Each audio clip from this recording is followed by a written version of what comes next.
하나님의 말씀은 로마서 12장 1절 말씀입니다. 로마서 12장 1절 제가 봉독해 드리겠습니다. 그러므로 형제들아, 내가 하나님의 모든 자비하심으로 너희를 권하노니 너희 몸을 하나님이 기뻐하시는 거룩한 산 제물로 드리라. 이는 너희가 드릴 영적 예배니라. 아멘. 유년부 친구들 나오셔서 찬양 율동이 있겠습니다.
경수영 목사님 나오셔서 드리자라는 제목으로 강론해 주시겠습니다.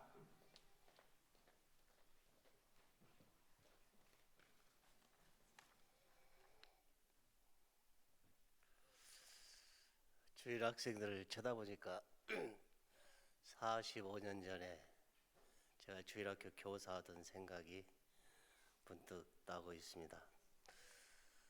우리 교회는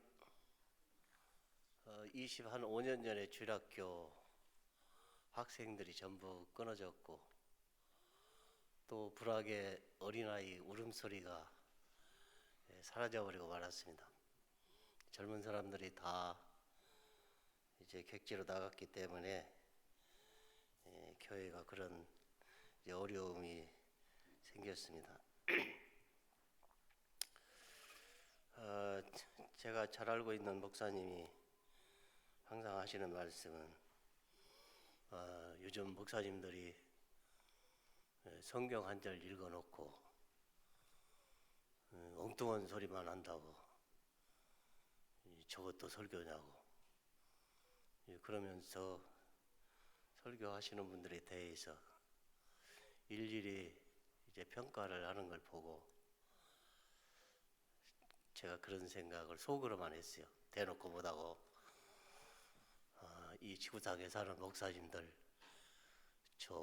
저분 혼자만 목회하고 다 죽어야 되겠다.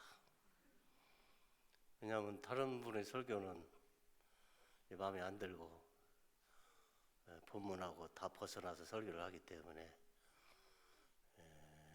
그렇게 말씀하시는구나 그렇게 생각을 하고 저는 항상 주제 파악을 하고 살려고 노력을 합니다.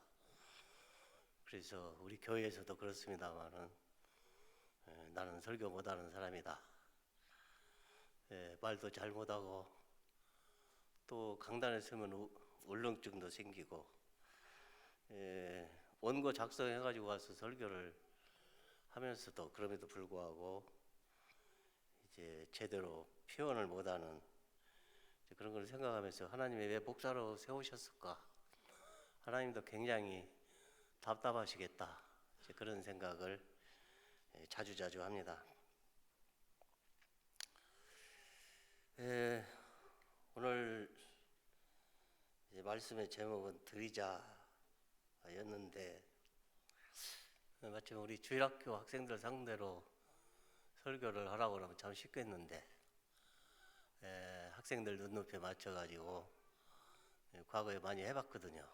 그래서 학생들하고 같이 이제 그 묻고 대답하고 이렇게 설교를 하겠는데 이제 주일학생들도 있고 또 장년분들도 있고 그래서 설교하기가 좀 이제 거시기 합니다. 이해하시고 거시기하게 하더라도 여러분들이 거시기하게 들으시기를 바랍니다. 드리자, 뭘 드려야 될 것인가? 왜 드려야 될 것인가?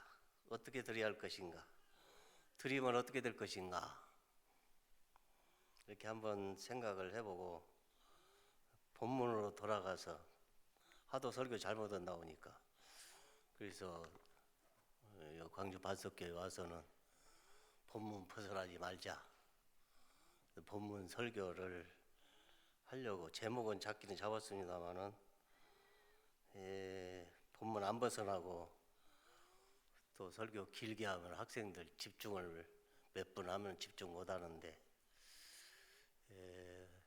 설교 듣기 싫으신 분들은 그냥 나가시고 우리 장년들 상대로 이제 헌신 여러분들 다 아시는 건데 그동안 목사님을 통해서 영적으로 많이 살쪄 있는 그런 상태이기 때문에 맛이 없더라도 그냥 말씀을 통해서 귀 있는 자만 들으시고 그리고 헌신 드리자라 했는데 다른 말로 표현하면 헌신이라는 그런 이제 마음으로 하나님 앞에서 우리의 삶을 또 우리의 이끌어가면 되지 않겠나 그런 생각을 합니다. 헌신 예배라는 것은 몸과 마음을 바치고 힘을 다해서 하나님께 경의를 표하며 경배하는 행위, 이것이 이제 헌신이라는 그런 의미의 말인 줄 생각합니다. 오늘 본문에 보면은 형제들아라는 말인데, 제가 그 신약 성경은 헬라어로 기록이 되어 있고 구약 성경은 히브리어로 기록이 됐다고 합니다. 제가 신학교 가서 배웠는데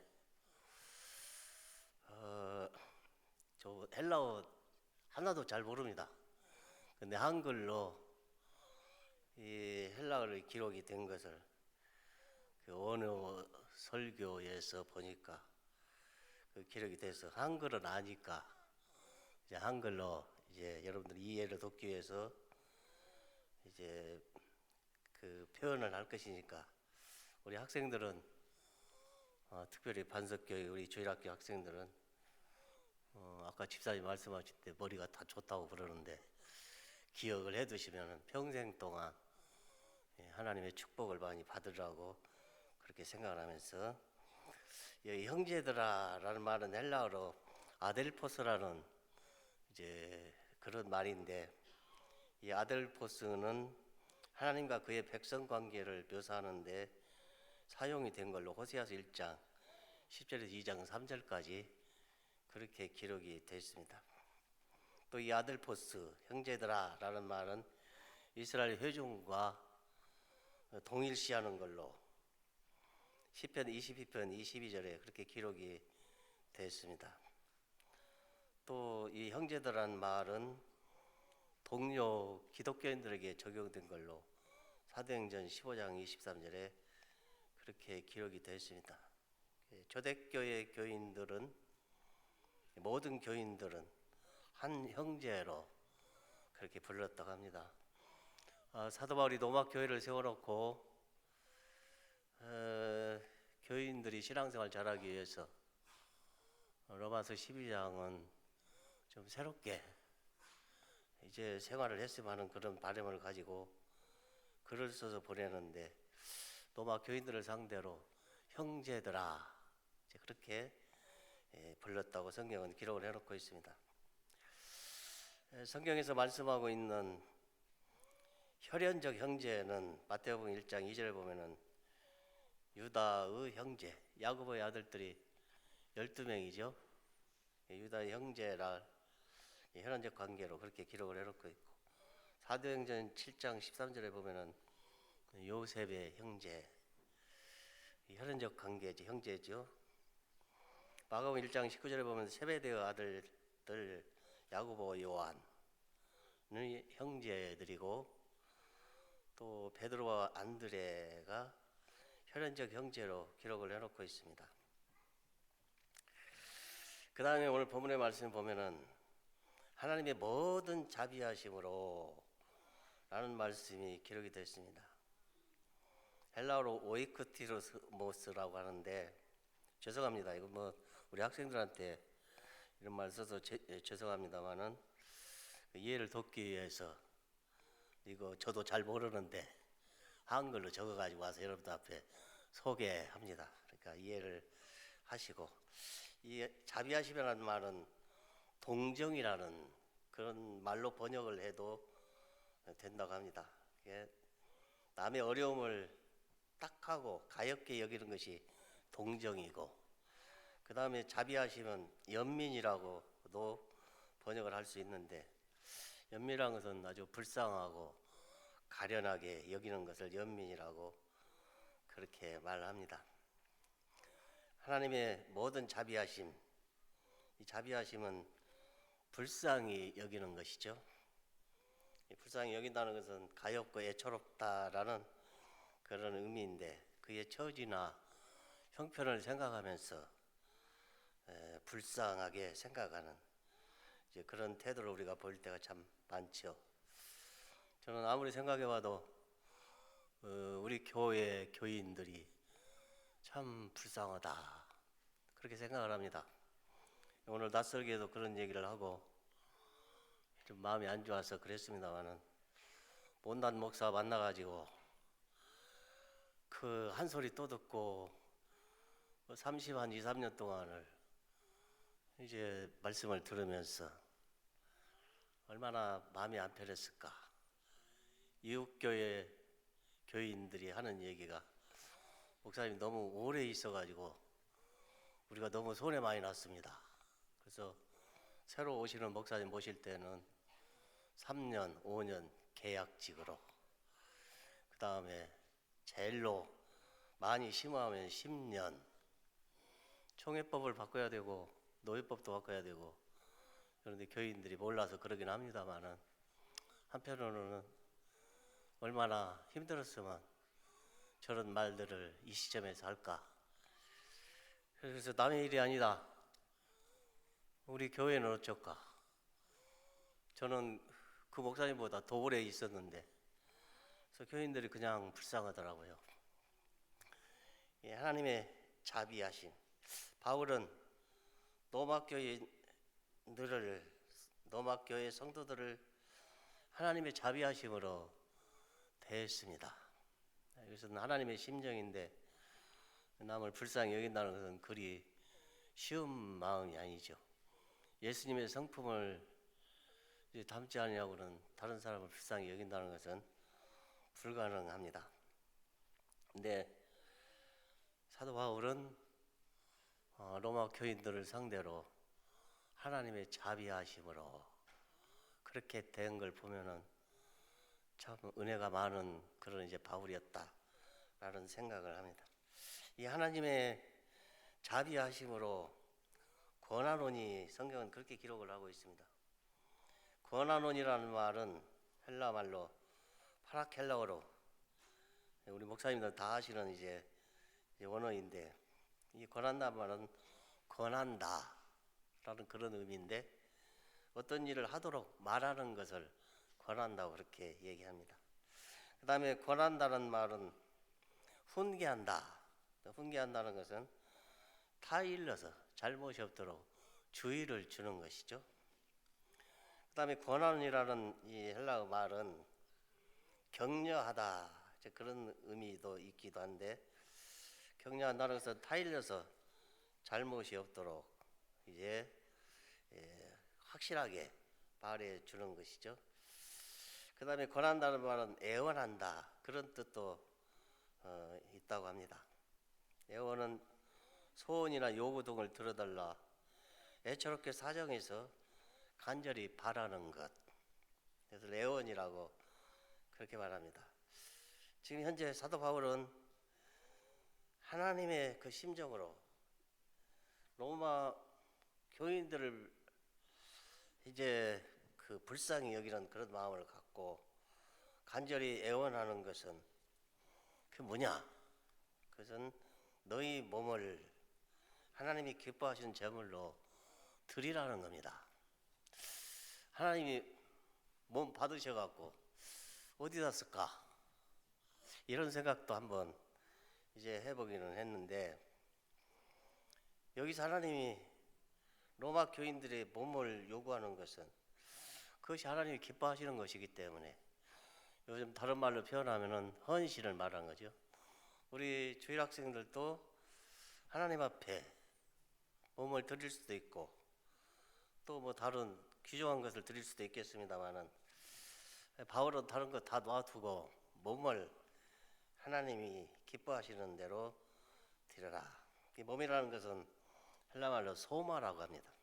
소마라는 것인데, 동물의 육체, 사람의 온 몸, 몸통, 이것을 몸이라고 그렇게 한다고 합니다. 하나님이 기뻐하시는 그런 몸을 드려야 된다라는 것인데, 여기서 기뻐하신다는 말은 유아레스토스라고 헬라 말로 그렇게 되어 있는데, 기꺼운이라는 그런 의미도 있기도 하고, 마음에 드는, 하나님이 기뻐하시는 것은 하나님의 마음에 드는 몸의 상태를 하나님께 드리라라는 겁니다. 또 하나님이 기뻐하시는 이 말은 기분 좋은 것을 의미하는 것인데, 기왕에 하나님 앞에 몸을 드리는데 기분 좋게 하나님께 드려라. 바울이 지금 로마 교인들을 상대로 그렇게 글을 써서 보내는 겁니다. 그 다음에 몸을 하나님 기뻐하시는 거룩한 산 제물로 드리라라는 것인데, 거룩이라는 말은 뭐 여러분들 잘 알고 있겠습니다만 헬라 말로 하기오스라고라는 말인데, 분리, 구별 개념이 강하다는 그런 의미랍니다. 본질적으로 신적 의식이나 행위에 의해서 거룩한 영역에 속하게 된 것인데, 아무데나 이 거룩이라는 말을 사용할 수 없고 오직 하나님께만 이 거룩이라는 말을 사용할 뿐이라는 이제 그런 말씀입니다. 이 거룩은 성경에 보면 하나님은 거룩하시다라는 것이죠. 하나님의 전능하심, 하나님의 영원하심, 하나님의 영광을 포괄하며 두려움을 불러일으키는 것이 바로 거룩이다. 이 거룩은 하나님에게만 해당되는 이제 그런 말씀이라는 겁니다. 그 다음에 이 거룩은 예수 그리스도가 거룩하시다라는 그런 이제 뜻인데, 이 묘사는 잘 알려진 중요한 것이죠.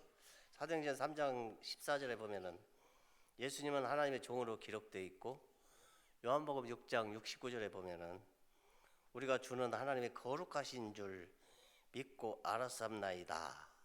예수님에게만 거룩이란 말이 해당이 된다라는 말씀이고, 또 하나는 이 거룩이란 말은 교회의 거룩을 의미하기도 합니다. 성도가 거룩하다, 그런 뜻이 되겠습니다. 구약성경의 근거에서 그리스도인은 거룩한 종인 그리스도를 중심에 모신 성령의 전으로 거룩하다. 그런 거로 거룩한 백성들인 그리스도인들은 거룩해야 한다. 베드로전서 2장 9절의 말씀에 보면은 너희는 택하신 족속이요 왕 같은 제사장들이요 거룩한 나라요 그 소유가 된 백성이니 라는 말씀이 기록이 됐습니다. 이렇게 거룩한 이제 하나님의 교회 성도들을 사도 바울은 산 제물로 드리라라고 말씀을 하고 있습니다. 산 제물, 헬라 말로는 뒤시아라는 이제 그런 단어인데, 이 산 제물은 희생 제사, 제물이라는 이제 그런 의미이고, 또 산 제물로 제사 드리는 그런 행위로 이제 구약 시대에는 많이 하나님 앞에 드려진 것인데, 그것을 산 제물이라고 그렇게 말합니다. 이 산 제물은 유대인의 제물에 사용이 되기도 했고, 고린도전서 10장 18절의 말씀 보면 거기 그렇게 되어 있고, 이교도들도 하나님을 안 믿는 다른 이제 그 이방 신을 섬기는 사람들에게 있어서도 이 산 제물이 사용이 됐다. 사도행전 7장 41절에 보면 거기 그렇게 기록이 되어 있고, 에베소서 5장 2절에 보면은 하나님께 제물 대신 그리스도의 죽음이 산 제물로 이제 드려진 걸로 그렇게 의미를 이제 부여하고 있습니다. 로마 교인들을 향해서 드리라라는 말, 드리라라는 것인데, 드리라는 말은 파리스템이라는 그런 의미의 말씀입니다. 드리라는 말로 번역을 해도 되고, 그 다음에 이 파리스템이는 처분에 맡기다 그런 뜻이기도 하고, 바치다 그런 뜻이기도 하고, 제공하다 그런 뜻이기도 하고, 시중 들다 그런 뜻이기도 합니다. 그러니까 하나님 앞에 드려야 된다, 드리자라는 것은 우리의 몸을 하나님께 전부 맡겨놓고 시중 드는 그런 삶이 필요하다, 그런 이제 말씀입니다. 이렇게 하는 것이 영적 예배다. 바울은 로마 교인들한테 확실하게 선언하고 강조하는데, 영적이라는 말은 말씀에라는 뜻이고 영적이라는 그런 의미이고, 예배라는 것은 하나님을 섬김 또는 예배의 의미는 봉사하다, 일하다, 수고하다, 노동하다, 그런 의미이기도 합니다. 하나님 앞에 드려야 될 것을 확실하게 사도 바울이 교훈해 주고 우리에게 증언을 해주는 것은 드리고 살아야 된다라는 것이죠. 드리되 산 제물로 드려질 때 그것이 영적 예배가 된다는 겁니다. 우리는 하나님이 최고로 기뻐하시는 이 영적 예배를 드리자는 것이죠. 긴 말이 필요가 없습니다. 우리 학생들도 이제 하나님이 이제 기분 좋아하고 기뻐하시는 그 예배를 잘 드리면은 그 진짜 헌신이 되어지는 것이죠. 베세다 들녘에 보리떡 을 가지고 왔던 어린 아이가 예수님의 손에 들려졌을 때 4,000명이 먹여졌죠. 오늘 우리 주일 학생들이 하나님 앞에 어려서부터 이제 드려지는 그런 인물이 되어진다면 하나님은 우리 주일 학생들을 통해서 위대한 하나님의 역사를 진행을 하실 것입니다. 사무엘이 어린 나이에 하나님 앞에 헌신함으로 인해서 하나님의 음성을 듣게 됐고 위대한 이스라엘 나라의 초대 선지자요 제사장이요, 그런 이제 큰 일을 하게 되었던 겁니다. 뭐냐면 우리가 하나님 앞에 이런 영적 예배를 드릴 때 방법이 중요하죠. 그리스도인들의 예배는 분명히 세상과는 구별되고 하나님의 뜻에 일치하는 방식으로 내적 생활과 외적 행위가 되어야 된다. 그런 예배가 필요하다라는 겁니다. 이렇게 하나님 앞에 드려지게 되면은, 헌신하게 되면은 어떤 축복이 주어지는 것일까?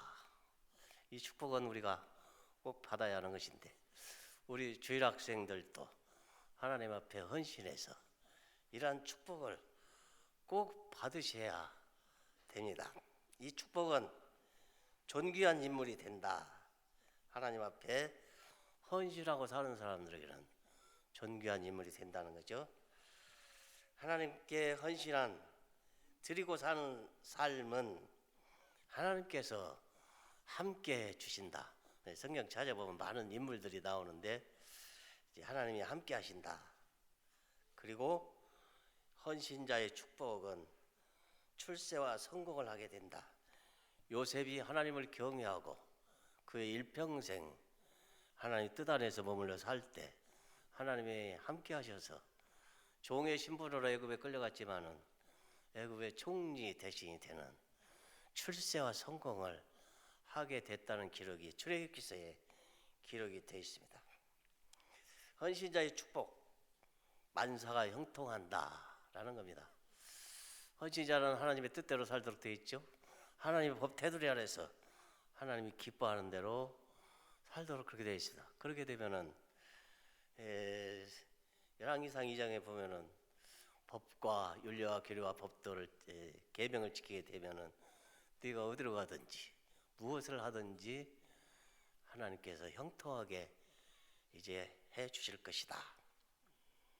모든 사람이 가는 길로 죽음을 앞에 놓고 다윗은 사랑하는 아들 솔로몬에게 그런 유언을 남겨줬습니다. 왜냐하면 하나님의 법대로 살면은 복 받아 살 것인데 이 자식이 복을 받아 살기를 바라는 간절한 마음이 있었기 때문에 그런 마지막 유언을 한 거죠. 제니펀이라는 미국 사람이 있는데 슈퍼마켓을 200개나 운영을 했답니다. 번창하고 잘 됐는데 한순간 쫄딱 망해버리고 말았답니다. 그래서 모든 걸 다 포기하고 하나님 앞에 헌신하기로 맘먹고 하나님의 뜻을 따라서 그의 몸을 헌신했는데 훗날 하나님이 큰 축복을 해주셔서 큰 기업을 경영하게 됐다는 그런 기록이 있습니다. 우리 주일 학생들을 비롯해서 광주 반석교에 소속되어 있는 모든 형제들, 성도들, 여러분들은 하나님 앞에 헌신함으로 하나님이 주시는 축복을 이제 세상 그 어느 누구보다도 풍족하게 받으시기를 주의 이름으로 축원합니다. 기도하겠습니다. 하나님 아버지 고맙고 감사합니다. 주의